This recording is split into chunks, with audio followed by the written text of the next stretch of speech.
for joining us, and welcome to the first in a series of 10 webinars under the theme Criticism Inside, Alternatives Alongside, Organizing Otherwise to Intervene in Anthropology's Future. This is the first of a 10-part series considering the future of public anthropology, and today we'll be providing an introduction to the series and talking about theory and practice at the edges of academia. I'm Bill Maurer. I'm the Dean of the School of Social Sciences at the University of California at Irvine and a professor in the Department of Anthropology. I'm joined today by Taylor Nelms, the Senior Director of Research at the Filene Research Institute, and will be joined in a few minutes by two PhD students, Nina Medvedeva from the University of Minnesota and Nima Yolmo from the University of California at Irvine. I'd like to thank the Wenner Wren Foundation for Anthropological Research and the UC Irvine School of Social Sciences. We are live captioning this event, so if you'd like to follow along reading the live captions, just click on the More button on the bottom of your screen and show subtitles. And I'd like to thank our captioner, Lori, for her efforts today. I'd also, again, like to invite you to participate by using the Q&A function at the bottom to pose some questions, which we'll get to in the Q&A segment of the session. But first, Taylor and I will have a little conversation about the inspiration for this series, how we came up with the idea, why we think it's important, why we invited the people to participate that we did, who you'll see on the schedule of upcoming events, and then how our own work relates to this theme. And then Nina and Nima are going to jump in and moderate a conversation between the two of us, as well as address some of your questions. So with that, I will hand it off to Taylor. Thanks so much, Bill. So we're going to have I hope, a really interesting conversation. And as Bill said, I really do hope that we'll be able to get some participation via the Q&A function here on Zoom. We're going to talk today a little bit about the future of public anthropology, for lack of a better term. And we realize, of course, that the idea that the future of anthropology is up for grabs, that's not new in any sense, right? Anthropology, like all disciplines, like all forms of knowledge production and dissemination, has been the outcome of struggle always. And the pandemic, we don't think has so much kind of changed everything, right? Like, we're not necessarily living in unprecedented times as exposed and accelerated or intensified existing trends. So in this series, what we're interested in doing, as Bill has said, is kind of thinking through the methods of anthropological knowledge production and dissemination and professional reproduction together with a whole series of anthropologists and other social scientists who are working across institutional boundaries and with partners outside the academy. And we think, the outside or the edges of academia, that's a useful place from which to pose these questions. So we're going to be asking things like, what models or examples do we have for how anthropologists inside and outside the academy have an impact or make a difference? What is anthropology's theory of change, so to speak? What is the relationship between academic anthropology and anthropologists working in and around other professional institutional spaces? And especially we're thinking about sort of tech, finance, policy, and nonprofit worlds, those places, institutional spaces, professional domains that are often positioned as kind of alter to the academy. We're interested in that kind of alternative. What are the possibilities and limitations of working inside or outside, alongside, against, at the edges, or in these kind of hybrid in-between spaces? And how do anthropologists and other social scientists navigate those professional domains? And then finally, how does and how should training and professionalization change with this wider vision of what anthropologists do professionally? So this is the first of 10 webinars and interviews that we'll be doing the rest of this year and into the calendar year of 2021. We'll be exploring these new spaces of inquiry and intervention with a whole range of folks that we're really excited to have on. But today, as Bill said, we're going to try to kick things off by laying the groundwork and having a little bit of a conversation ourselves about, why this webinar series, and why now? So maybe to get things started, I'll just ask that to Bill. I'll turn things over to Bill and ask, why this webinar series and why now? Thanks, Taylor. Well, one of the main reasons behind this is really the profound structural transformations taking place in higher education and in academia. And the fact that, whereas maybe 20 or 30 years ago, someone getting a PhD in anthropology or an allied field could expect to go into a position in a university where they would either teach to sort of produce the next generation of thinkers trained in that field, and also in some cases produce the kind of research that propels the field forward. Now, no one can really make that assumption anymore. And increasingly, with changing job markets, we're placing our PhDs in a range of institutions, from government to the nonprofit sector to private industry and beyond. And we really want to think about that in this series, and think about that pretty deeply. And I sort of think about it myself in terms of a kind of just so story that goes sort of like this. Once upon a time in anthropology, there was a whole separate subfield called applied anthropology. And it was that subfield that would go about and solve problems that were presented to it by other stakeholders. So, there's all kinds of classic examples you can think about, say fisheries management or common property problems or whatever. And you bring in the anthropologist to do a little ethnography, interview some people, come up with a solution. And this is very much in that sort of solutionist mode.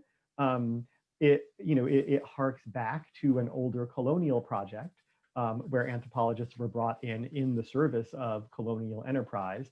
And I think back to some of the writings of Radcliffe Brown. Radcliffe Brown has an article called something like, the practical use of anthropology to subordinate native people, or some horrible title like that. Or, Malinowski's more applied writings about how are we going to manage the colonies in sub-Saharan Africa and their inevitable, he thought, transition to independence. But what's been taking place recently seems a little different. It seems different from that applied tradition.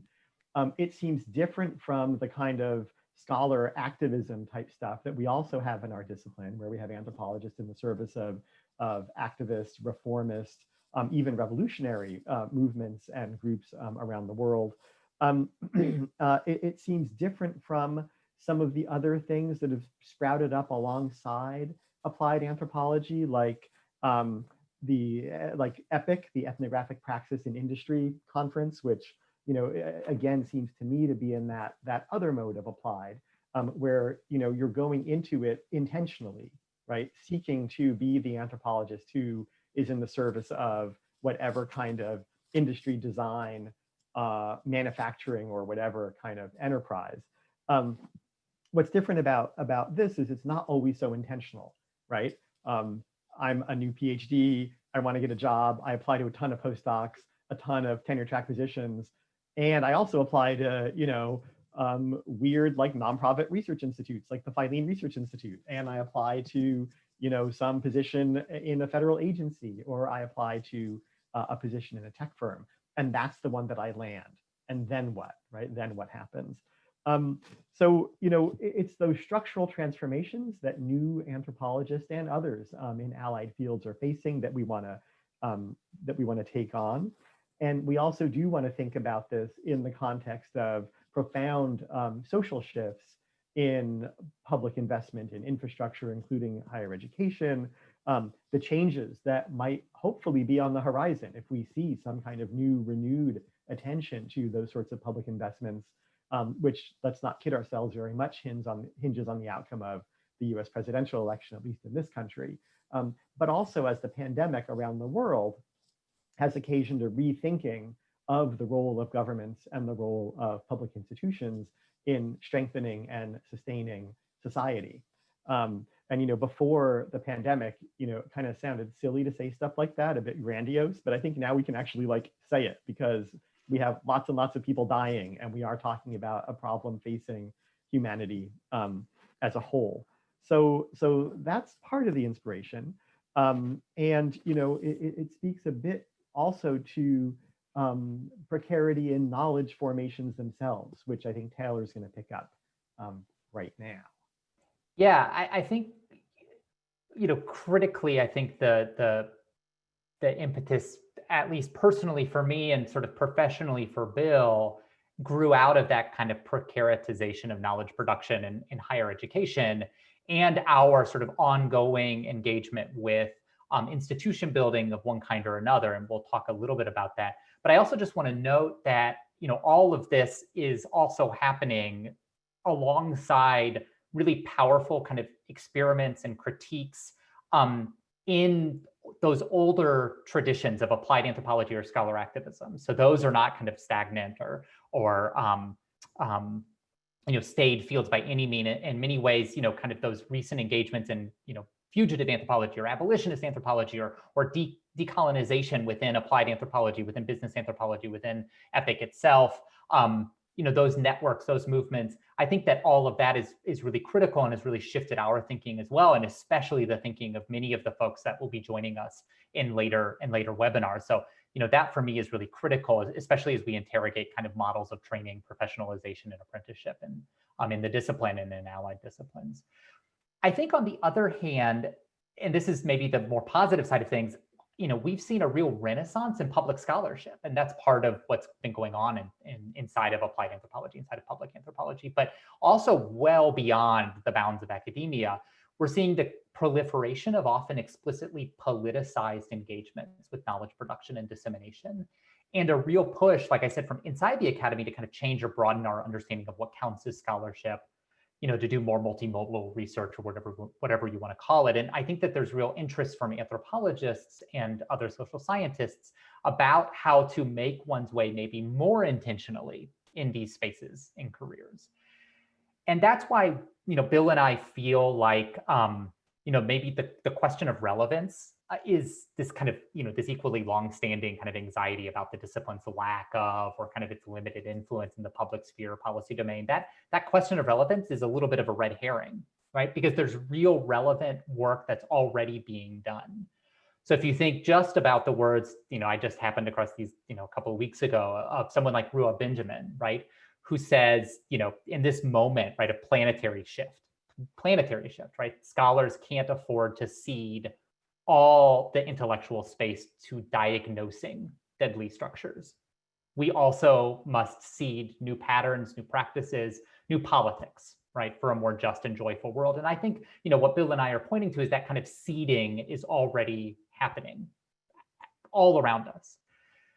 So even though there's a kind of deserved pessimism that often invades conversations about careers in anthropology and public anthropology in particular, and I'm guilty myself of kind of peddling maybe some of that pessimism, what we want to do here is something totally different. So Bill, let me turn to you and ask you, who are our guides as we think about how to navigate these new spaces inside of academia, at the edges of academia, outside of academia? So yeah, Taylor, thank you. I mean, so I'm just going to say one thing that bugs me is when we in the academy say, oh no, we got to get our students jobs and they're not going to get jobs in a university. So let's invite our former student who now works at this tech firm, or let's invite, this other person who got famous working at, a government agency, or let's invite this person at a research institute to come in. But then what do we ask them to come in to do? We ask them to come in to tell our students how to get a job. That's great. But we never ask them, or rarely ask them, tell us about your projects. What are your own intellectual investments and engagements in the place where you're working? What are you doing within the institution that you operate in now as part of an intellectual project, as part of an anthropological project? What is the nature of your own ethnography in that site? And how can you teach us about transforming anthropology and transforming ethnography from that site? And so what we want to do in this series is really pose those sorts of questions to people in those kinds of positions, right? Not to come and tell the PhD students listening in how to get a job or how to write a resume instead of a CV, but to bring us along with their own intellectual projects so that we can understand how these folks, sort of are fellow travelers with academic anthropologists, or can be if we, I'll speak for myself, if I, the academic anthropologist, can get over myself and and go along with that kind of agenda, what we can learn from that sort of collaborative engagement. And that's really what we want to do here. And again, as I said, that's why I think that the orientation is different from a kind of conventional applied anthropology. And that's also why this is not going to be a webinar series that's like a workshop on how to get a job outside of academia. It's yeah, the last thing we're going to do is, kind of try to ease your anxiety about, resume writing or whatever. Yeah, it's instead very much a webinar devoted to the idea that like we should go on the offense and like, find these fellow travelers, work with them, see how they expand our own possibilities for what we do if we're in an academic institution, or for what we do if we're not, but are also seeking those folks to build some shared research, intellectual, and transformative agendas. Yeah, I love that. I mean, I think in many ways, what we're interested in trying to think through and around and define is what is an anthropology of fellow travelers? One that allows us to maybe move ahead of or to the side of crisis thinking on the one hand, and critique thinking, kind of diagnostical thinking on the other hand. So that's our guiding hypothesis, right, for this series of interviews. We're starting really with an assumption or a hypothesis that kind of all the theory we need to imagine anthropology otherwise can be found with these fellow travelers, right? But that also means taking seriously the really very real tensions and challenges and complicities that those fellow travelers face in the work that they do. And so that's one reason that we've kind of circled back to older interests of Bill's and of my own kind of, in our academic work in kind of political economic alternatives, building and imagining and building political economic alternatives, because anyone who's thought about or tried to put into practice alternatives of any kind, alternative ways of being or acting or organizing politically and economically, they've had to confront those tensions and complicities. So, we started this whole conversation, more than a year ago, thinking about, what the alternative in alt-ac means, right? Sort of jokingly saying, maybe the problem with alt-ac isn't the alt, but the ac, right? So let's think about the alt, right? What does the alternative mean? So Bill, you've thought a lot about the alternative, right? And many people who followed your work know this. So tell us a little bit about like, why is the alternative interesting to you? Yeah, so as some folks tuning in here might know, I've written a lot about how we can imagine and how we can see alternative political economic arrangements that are often all around us, but we miss them because we're so focused on kind of diagnosing the structures of fill in the blank, right? Neoliberalism, market capitalism, whatever, that we miss these things that are just off to one side or over here. And also we get into this kind of habit of thought that comes from anthropology's own colonial past of imagining the alternative to be some other over there, right? The alternative is way out there in Papua New Guinea or wherever. Instead of looking closer to home and asking ourselves not where is the alternative, but when is the alternative? When are there moments in our own daily practice where other political economic arrangements pop up? And the late David Graeber also writes about this. And I myself take particular inspiration from the duo that authored under the pen name J.K. Gibbs and Graham, the feminist geographers who wrote together under that pen name to really get us to essentially do audits, right? They sort of call for a kind of auditing practice or accountability practice to look for and document the alternative economic arrangements that exist in communities all over the world, including our very own. So, it's very much a project in taking seriously those possibilities of the alternative as kind of a moment in time, and then asking ourselves, how can we make it be just a little longer, right? If it's sort of a thing that flashes up briefly, how can we have it last a bit longer? And you see this sort of work in activist movements and social justice movements, from Occupy to Black Lives Matter, and others we can talk about. You also see some of it institutionalized in various kinds of NGOs and other forms of organization that I think we'll be talking about later in the series. But that's another sort of piece of inspiration for us. It's sort of finding those spaces and moments of possibility And we think that we can find them with these fellow travelers. Yeah, and also understanding that when we see the alternative appear seemingly over there, that over there is also very much at home, right, for people, right? So it's not so much about this kind of like finding distance, but about finding moments, right? Finding, as you said, those kind of bubbles, right? Or openings of agency and possibility and dilating them and making them endure.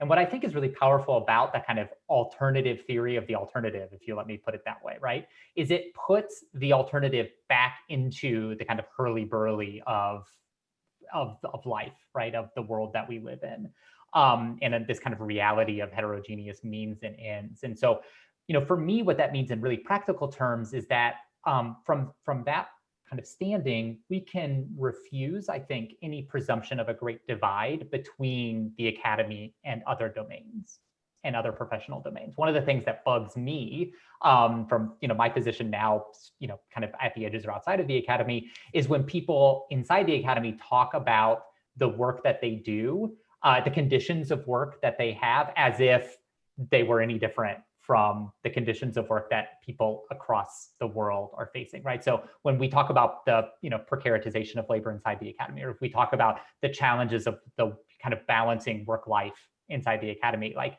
guess what? That's not just like academic work, that's just work, right? Like, those are broader structural transformations in the ways that people work and the expectations that come with work. And so we need to be thinking, I think there's a lot more possibility in thinking about work across professional domains, right? If we're going to be, thinking critically and thinking imaginatively and positively about what we can do together. So I also think that this means that in some ways we have to take seriously, in material terms, not just kind of epistemological or kind of abstract ways, some of the lessons of the past several decades of critical social theory. So for Bill and I, one of the key touchstones for the past kind of 20 years of work on political economic alternatives has been thinking about prefigurative theory or performative theory. So the ways that ideas and language and words make things real in the world. And I think a lot of people have absorbed that very basic lesson from a bunch of different literatures, from a bunch of different theoretical trajectories. But for me, what that means is that it really brings home the impossibility of rising above politics, right? Somehow finding a space inside the academy or outside of the academy where you can kind of see and observe and diagnose and critique without, by necessity, by default, making an intervention in those conversations of one way or another. So ultimately, in my mind, this means that we're forced in some ways to jettison the idea of theory itself and embrace the fact that what we're always doing, even when we think we're doing theory or we're doing concept work or thinking abstractly, is intervening, right? So if what we're after is a kind of anthropology as an anthropology of fellow travelers, right? I think the primary and form of practice of that anthropology of fellow travelers is the intervention, right? Not the theoretical statement, right, or conceptual statement. And I think, Taylor, I mean, this orientation that we're trying to develop here, it very much comes out of things that we ourselves have lived through in our own professional careers, and I think we want to spend a little bit of time talking about that next. Right. Briefly. So ironic, right, that when we're thinking about moving beyond the abstraction, that we talk about it in abstract ways, or we talk about it in kind of high theoretical ways. And so what we want to do is actually refuse that impulse and instead bring it back to where does that come from practically, materially, and professionally. So Taylor works at something called the Filene Research Institute. Taylor, what's that? Good question, Bill. Right. So, the Feilen Research Institute is an independent nonprofit research organization. It's a think tank in the contemporary use of that term. We focus on basic and applied research on consumer and cooperative finance. Our primary audience is credit unions. And happy to talk lots about credit unions. Credit unions are financial cooperatives, right? They're member-owned and governed nonprofit financial services providers. There's many that many of you may belong to. And they service hundreds of millions of Americans, as well as people, of course, around the world. And they are interesting institutions to think about and to think with, because as financial cooperatives, they are the kind of alternatives that Bill and I have studied elsewhere. Most of my dissertation research happened in Ecuador, thinking about financial cooperatives, and here I am in the United States, working for a think tank, a research institute that serves primarily financial cooperatives, credit unions. Feilen has been around for about 30 years, and our work includes all of the kind of typical think tank stuff, right? So publishing white papers and memos and holding conferences, but we do a lot of other stuff too. Executive education, we have a kind of young professional networking and mentorship program, and we have an incubator, a product incubator as well, where we experiment and test new financial products and services. I joined the organization a little over 2 years ago to head up Feilen's research team and to run our granting program and academic partnerships.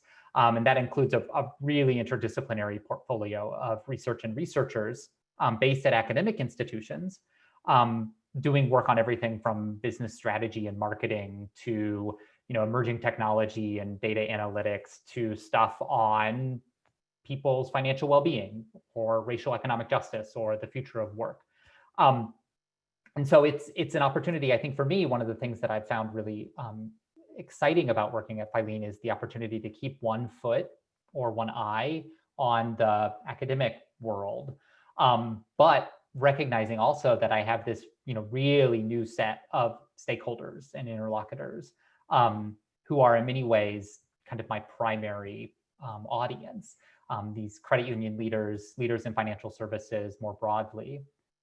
So, I've started to think about the work that I do at Feilen in a couple of ways. One is Feilen as an organization is not a traditional think tank as a kind of ideas factory or policy shop, in the sense that, we just put out white papers primarily for advocacy purposes or, for policymakers. Really, truly, we're more, instead of being direct to policy or even direct to people, direct to consumers, if you're thinking in that business sense, we're kind of B2B, business to business, right? So our goal is to interact directly with credit unions and the people inside of credit unions to leverage financial institutions to affect change in the world. And that sense of leverage, I think, has been really helpful for me in understanding what is, in an ideal world, the work that I do at Feilen, right? It's being able to operate in an organization to leverage other organizations to affect change in the world, right? There's a kind of, hopefully a kind of multiplier effect that happens. The other way that I've started to think about the work that I do at Feilen is through kind of an idea that I've been playing with since I was in academia, around kind of what does solidarity mean? And that's really critical for credit unions as financial cooperatives. And I think in line with some of the ways that we've been thinking about the alternative, what's been really useful to think about with credit unions is not so much kind of how solidarity as an alternative to competition or the market economy or neoliberalism, whatever else you want to mark as kind of mainstream, is not so much how solidarity comes about, but how you make it last. So, credit unions are themselves really interesting examples of alternatives, but they're compromised and heterogeneous and kind of they, alternate or shapeshift into and out of modes of acting and being that may seem more alternative, say, to a big commercial bank. And other times they, may look and act just like a big commercial bank. So I'm really interested in thinking about the ways that the possibilities for solidarity or the possibilities for difference appear within credit unions, and when are those moments when they maybe phase shift out of acting in solidarity with their members or acting alternatively to the commercial banking sector. So Bill, let me turn to you and ask you. You're the director of a university affiliated but public-facing research institute that's been around for a while, more than 10 years now, the Institute for Money, Technology, and Financial Inclusion. And you're also a university administrator, right? You're the dean of the School of Social Sciences at the University of California, Irvine. So what have you learned about the sort of possible futures for public anthropology and public social science in those two roles? I think when you say, and you're also a university administrator, you should sort of pretend to twirl a mustache and have a dark hat or something. But let me start with the Institute for Money, Technology, and Financial Inclusion, or IMTFI. IMTFI began when, out of the blue, I received a phone call from somebody at the Bill and Melinda Gates Foundation inviting me to come up to a convening they were going to have about digital payment in sub-Saharan Africa. Like, bracket that for now, that's a whole long story. And I was like, okay, but what do you want me to do? And she said, I want you to just be an anthropologist. I want you to just be there in the room and, you know, be a participant observer, and then tell me afterwards what you think is going on. And it was this really interesting thing, right? It was, she had some sort of problem she herself couldn't quite diagnose. And somehow in her head, she's like, oh, anthropologists, that's what I need. And, you know, I thought this is going to be really strange, but, you know, fine. They're going to pay for me to come up there. They're going to give me a little honorarium. I'll just do it. And it was sort of a fascinating thing where, you know, it became quite clear that the other folks in the room who were representing different payment companies, basically, the kind of everyday names that we're familiar with whenever we buy stuff, especially online or digitally or through an app. And they were all, you know, kind of with their hands out trying to get the Gates Foundation to give them money. But the Gates Foundation, I'm being sort of in the abstract here, they couldn't quite see that. They couldn't quite see that that was the game that was being played, because they were kind of hoping for something else. So I did my participant observer thing. I was just there as, you know, an expert on money and finance and anthropology, and everyone kind of misidentified me as a behavioral economist, which I think is important to point out, because that one way that anthropologists have gotten into some of these spaces in the past 10 years or so is because of the rise of behavioral economics and the discipline of economics, which still retains a dominance, you know, out there in the rest of the world. And you know, what developed from there was really a series of activities where I was continually put in the position of having to check some of my anthropological critique at the door, and think about, you know, what are their concerns? Like, how can I be, you know, really be an anthropologist to kind of make their concerns my own, and then work alongside them to think through the kinds of agendas and the kinds of places where those agendas were stuck, as they went about and did things in the world. And, you know, I say it that way. You know, they did things in the world. They were explicit. They're like, we want to move the market, right? And when you say that to someone like me, you're like, okay, wow, holy crap! Like, you can just do that. You can move the market. But, you know, if you're a giant philanthropic organization with billions, yes, you can. And it sort of thrust me in this uncomfortable position, but one where I repeatedly found that there were things that I had to offer, again, to help them with their concerns, that they just couldn't do on their own. And very sort of specific kind of anthropological things, kind of old school anthropological things. They were always thinking, coming from a zone of econ or behavioral econ, in terms of individual human behavior. To that, I could add the surround of the infrastructures, of the broader institutional processes, of the material cultures, right, surrounding different kinds of practices of payment in this case. And, you know, I felt very much like, you know, the boring bits of say, you know, Malinowski that nobody ever reads, where there's all the pictures of the different bits of the technology of the Trobriand Islanders, right? But those are the things that matter when you're talking to people who are really trying to devise entirely new payment infrastructures to get different kinds of work done. You can't just think about, you know, the individual person or individual behavior. You can't just think about, you know, what people say, what they do, and what they say they do, to paraphrase Malinowski. You need to get that whole surround in there. And that's sort of the kind of currency that I found in that work. And it became interesting to me because I often found my relationships with some of my interlocutors in those spaces, not just the philanthropic organizations, but in the industry participants in this stuff around devising new payment systems, I found them incredibly satisfying because they were working through really, really, really hard problems that they didn't always have a vocabulary for. I didn't either, but somehow, having us all together helped us develop systems of thinking and ways of knowing that were really quite productive. And there was something very, very exciting and satisfying about that.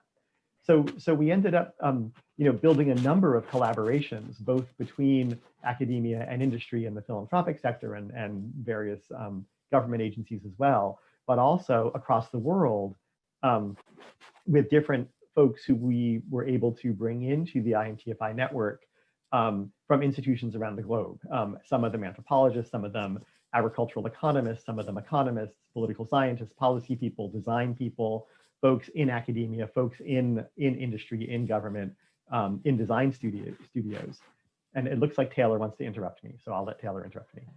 No, I mean, I was going to add, I have questions for you about IMTFI, but, for me, one of the interesting things that you've just said that I just wanted to highlight, which is, it's that the biggest challenge I think that people often face in thinking about public anthropology is the assumption, right? And it's a true one, but I think it's true for everyone, that research done in non-academic settings and organizations is being done not for its own ends, right? So the knowledge work is being done for other ends, like moving the market. I would just say that I think that that's always true to a certain extent. And so it's, it's a fantasy of academia, actually, in my mind, that the knowledge work is not being done, that knowledge work is being done for its own ends. And no more so than in anthropology, right? We know like what Marilyn Strathern says about what kind of ethnographic immersion is, whether it's with the Gates Foundation or, in my case, working with financial cooperatives in the United States or financial cooperatives in Ecuador, which is to give yourself over to other people's preoccupations and relationships, right? And so in some ways, I think that it's really useful when we're thinking about, the transitions into and out of the kind of public mode of anthropology, whether that's, entering into different professional domains or entering into other kinds of knowledge production and dissemination, to think about the position of the ethnographer, the position of the anthropologist as a really useful way to think about how you navigate those spaces. Mm-hmm. And it goes both ways, right? I mean, when the academic anthropologist has that openness, instead of starting from the position of like denunciatory critique, then these fellow travelers pop out and give you things, right? Not always. Not always. That's why you have to find the fellow travelers and not just the other travelers. the whole reason why the alternative currency movement figured into some of my work in relation to Islamic banking wasn't because I thought that up on my own. It was because one of the Islamic banking professionals I interviewed in one of our very first interviews said to me, what we're doing is a lot like this Ithaca Hour thing. Do you know about that? You should look at that. That would be really interesting to you. Or after giving a presentation to mostly regulators and industry professionals at a law school, doing my anthro thing, I had someone come up to me holding up her laptop, scrolling through pictures of these weird wooden boxes for sorting bills and for doing your accounting, like physical material things from the 19th and early 20th century United States that would help you like do your finances. And I was like, this is fascinating. Who is this strange person? And it's Carol Benson, and she's a former Bank of America executive and one of the people who helped Visa become Visa and recently retired head of a payments consultancy firm. But Taylor, could I switch briefly, because I know we need to get to the point where we transition to Nina and Nima and some Q&A. Let me just transition briefly to the role of academic administrator as a dean. And in this capacity, I'm pulled in a whole bunch of different ways. But one of the things that I think about is we mentioned already this sort of problem of how do we make alternative times and spaces endure. The university has had incredible durability for centuries, even though it's not the same thing today that it was even 10, 15, 50, or 500 years ago. And it's worth sort of thinking about that, but also worth thinking about how even in our own conversation today, we keep talking about like academia and other stuff, and to pull that apart and to kind of recognize that the university isn't just a place where research, teaching, and learning happens. The university is also a giant procurer of things, right? It buys a lot of stuff. It has a lot of contracts to bring in everything from carpeting to computing services. The university is often a giant provider of healthcare. The university, in many instances, has its own police force, and this is, of course, quite controversial. The university has an enormous environmental footprint, which again is something that universities only recently have been taking account of. The university is a giant institutional investor, and many colleges and universities right now are again kind of rethinking their investment strategies to do things like contribute to a decarbonization agenda. So, you know, I've been thinking a lot about those parts of the university and how can those be put to ends that you know, serve other kinds of missions, a mission of social justice or environmental justice, for instance. Right, really thinking deeply about what it means that the University of California is one of the biggest procurers of stuff in the state of California means that it can do things, and it can do things differently in ways that will matter. So for me, this is about, again, that kind of anthropological problem of what are the tools and techniques, what are the technologies, what are the, you know, institutional and material cultures that make up this thing called the university, and how can we enlist them in a new kind of project? And I've been reading some of the stuff on, you know, the kind of the abolition movement around the university, and not so much, you know, it's not a movement that's saying, let's get rid of the university. It's a movement that's saying, you know, abolition is really the creation of something new. It's not that there's an end, but a beginning of what comes next. So, you know, with some of my decanal colleagues across the UC system, we've been actively thinking and writing about what comes next. So I think I'll just say that with my administrator hat. Yeah, no, I mean, I think that that's really interesting because in some ways I think, you know, don't let me put words in your mouth, but I think that some of the lessons you learned at navigating the sort of complex nonprofit and for-profit spaces as director of IMTFI and trying to translate work in a way that would not just land and be heard by, you know, people at the Gates Foundation or people at Visa, but actually move them in particular ways, move them towards, for example, thinking about payment infrastructures as public goods, as public infrastructure. Those lessons, I think, you've absorbed. You know, I've seen you maybe absorb a little bit into the ways that you interact with university infrastructures and university structures. So structures of power, as well as, you know, the kind of plumbing and pipes, the material infrastructures and administrative infrastructures. So, you know, I think that there's a real, you know, interesting parallel to be drawn between the work that one could or might do as a part of university bureaucracy, university administration, and the work that many of the folks that we'll be talking to later on in the series are doing within social movements or within, you know, for-profit and nonprofit organizations. So maybe with that, let's transition a little bit. We'd love to kind of have a little bit of a conversation with two folks who are joining us in very different you know, professional stages, professional positions.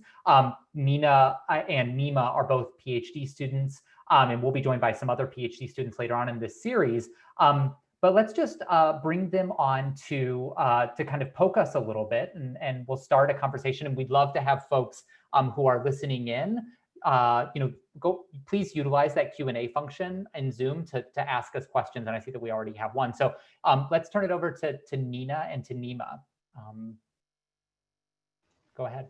Great. Hi, everyone. My name is Nina Medvedeva. I'm a grad student over at the University of Minnesota, Department of Women, Gender, Sexuality Studies. And so my question is, it builds a little bit on the one that's been submitted to the Q&A by Abigail Epola, just to sort of unpack this concept of fellow traveler. Abigail asks, as opposed to whom? And to me, I kind of also wonder about this question of what does it mean for someone to be like both your fellow and also your traveler, and how you choose that and the politics that come into that. Thinking about my own work, even at something like as small as a student cooperative, There's definitely people who I gravitated more to. I gravitated more towards the queer students or to one particular house, which sort of biased my own interaction with the institution and the sort of recommendations that I give. So I guess the question that I want to ask is both fellow travelers, both to whom, but also how do you deal with the tensions that comes with picking who your fellow travelers are? Thanks, Nina. Bill, do you want to go first? Sure, I can say a couple words. I mean, the thing, I don't really like even though I use it all the time, I don't really like the word fellow traveler because Oh no, I love it. Well, I always feel like it kind of takes them into my thing, right? Like, oh, you're doing my thing. Whereas I want to imagine it much more as, oh, okay, like I'm doing what I'm doing because there's certain things that I think I want to change in the world. Right, there's as Taylor said earlier, there's sort of an intellectual agenda that has an eye toward some kind of transformation, and then there are these fellow travelers who are also doing the same thing in their own space, and there might be a kind of alignment or connection between what they think they're moving toward and what I think I'm moving toward, even if in a whole bunch of other ways we have nothing in common or can't figure out what each other is saying, right? Yeah. So that's kind of how I think about it. But Taylor, you go ahead. You love the word. Yeah, I mean, I think I love it both because of the sense of travel, which for me, I think all about the, long histories of trying to think about how concepts travel, how we translate concepts across, different assumptions around, but different assumptions, different professional domains, different organizations, different disciplines, right? And I also think about fellowship. And for me, it's a powerful way to think about how people align themselves, right? So there's, you could take it into thinking about solidarity. That's where I might go. Or you could take it into, originally kind of etymologically, fellowship comes out of a notion of companionship, right? So you could take it to Donna Haraway and think about, what does a companion mean, right? To share bread or to share space, right?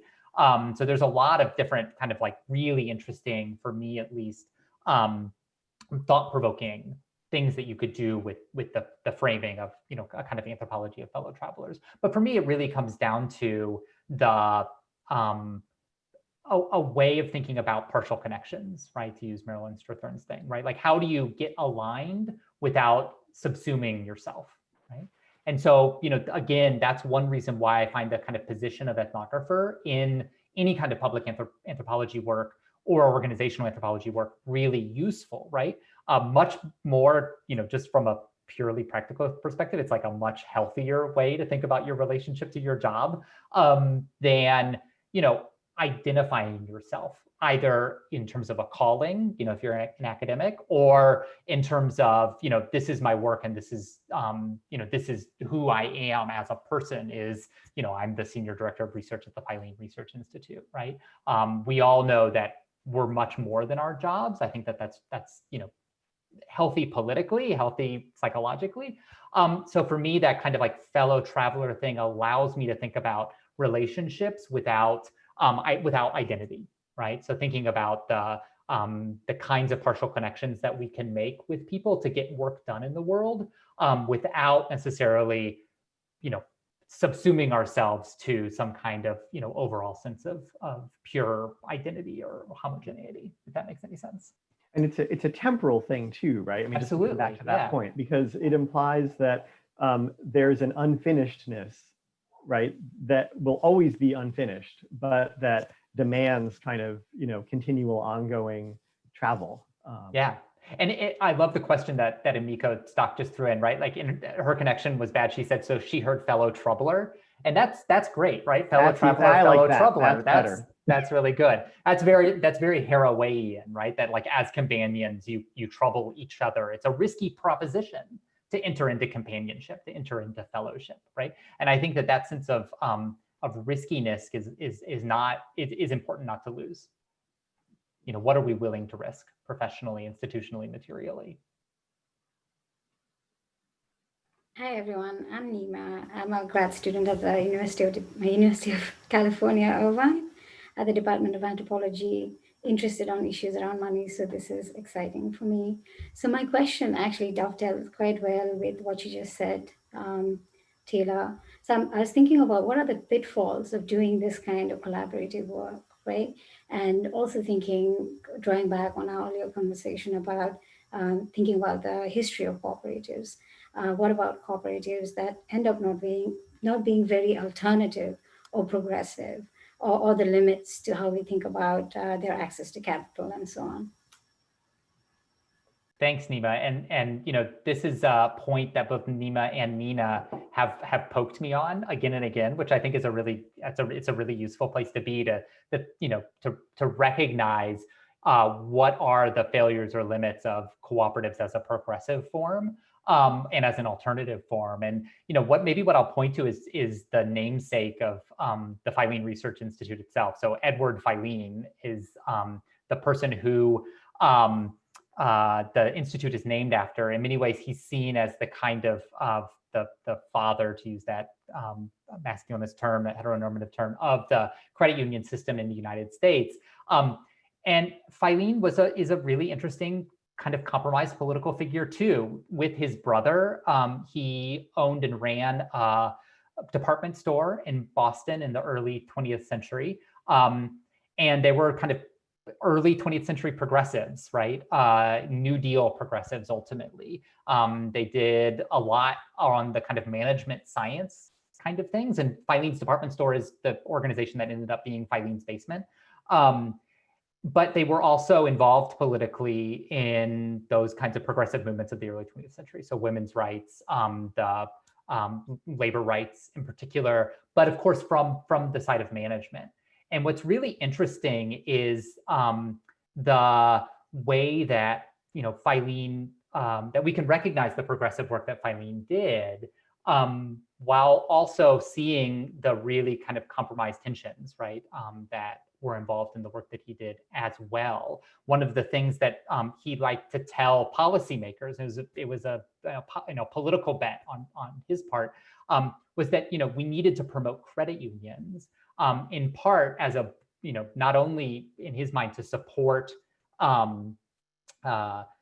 the working people, access to savings and credit, access to basic financial services, that was the primary goal. But also, as he said, quote, as a bulwark against Bolshevism, right? So it was his idea, right, that if we gave people access to credit unions and basic financial services and raised standards of living, that you wouldn't have the need for revolution, right, for socialist revolution, which I think is really telling of the role and place that credit unions have played in the United States financial system over the course of the 20th century and into the 21st. So, to Nima's question around the kind of pitfalls of doing this work, I think that in many ways, we can be clear-sighted about the riskiness of the proposition. But for me, it's about recognizing, not just what is unique about work in a organization like Feilen, but also about what's unique about working within the university.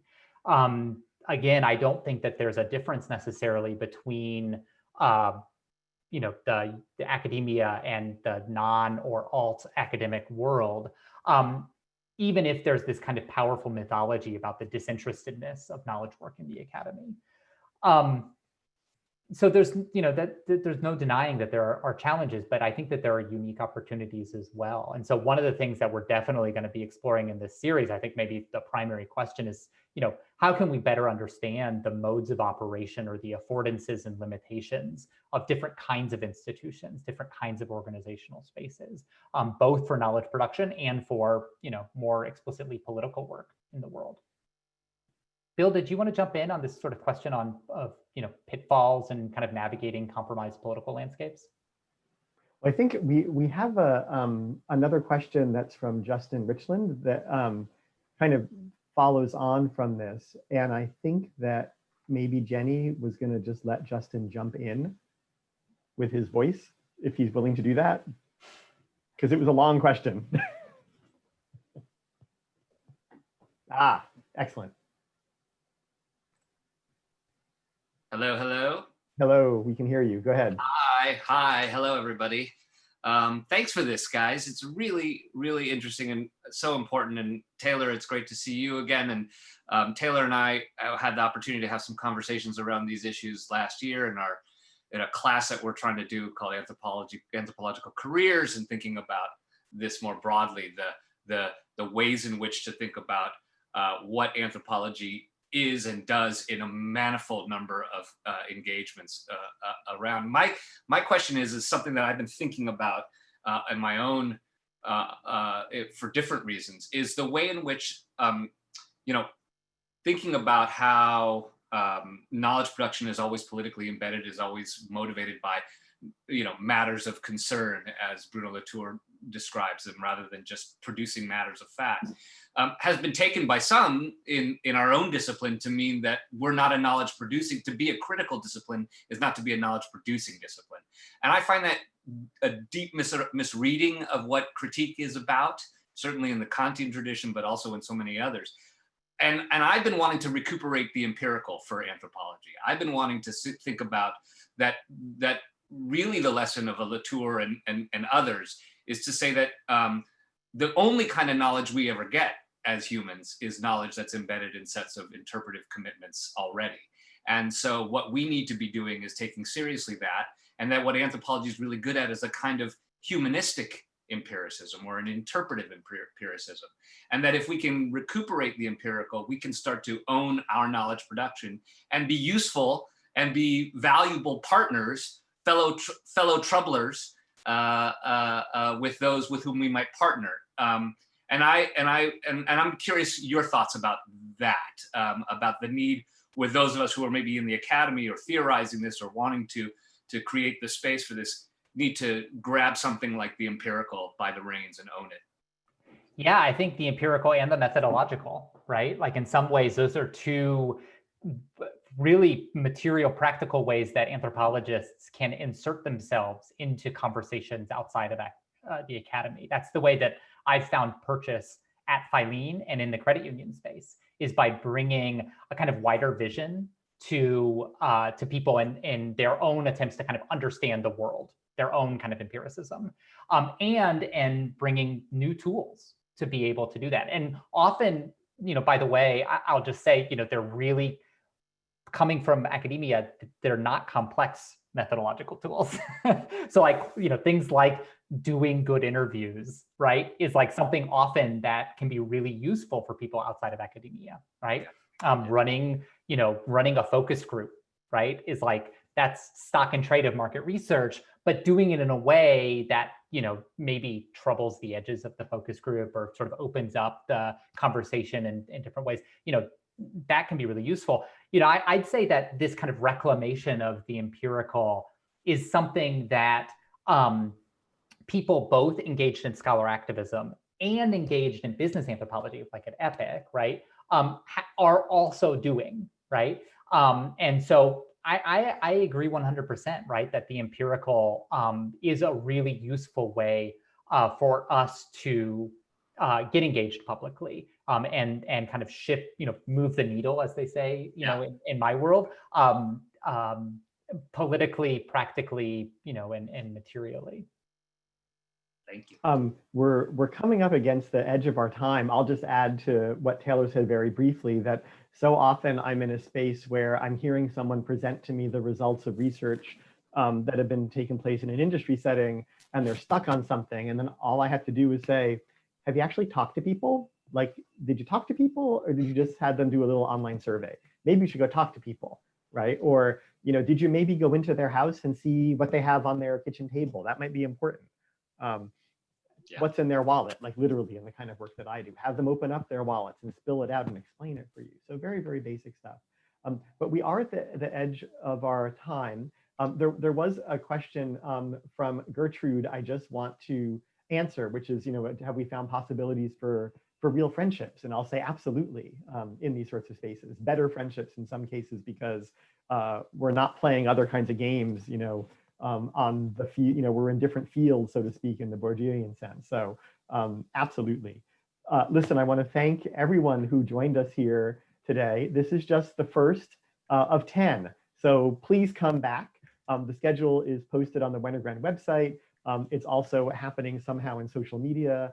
I want to thank Nina and Nima for joining us and having this conversation with us, as well as all of you for posting questions and participating. And I also really want to thank our captioner, Lori, for providing the live captioning for those who have been enjoying that. This is being recorded and will be posted later, and we will see you next time. Thank you, everybody. Thanks, everybody.